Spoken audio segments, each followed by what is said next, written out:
L'Afrique a une dette cumulée de 800 milliards d'euros et une population à 70% jeune qui a à peu près moins de 35 ans. La France, à elle toute seule,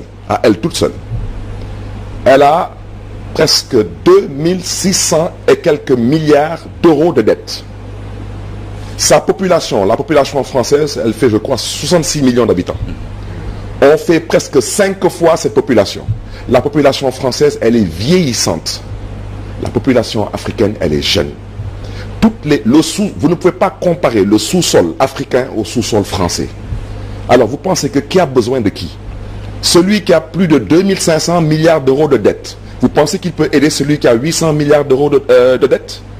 Vous pensez que celui qui a un peuple qui en majorité a plus de 60 ans peut aider celui qui a un peuple qui en majorité a moins de 40 ans? Vous pensez que vous pouvez aujourd'hui aider un continent qui a un sous-sol aussi riche que ce que nous avons actuellement? Regardez le sous-sol sénégalais, regardez le sous-sol malien, regardez toute cette zone jusqu'au Niger, regardez ce qu'il y a comme richesse. La France se moque de qui? Respectons-nous. Et moi, je veux être clair, je ne suis pas anti-français. Je milite pour un partenariat et non un deal, parce que je ne suis pas un dealer.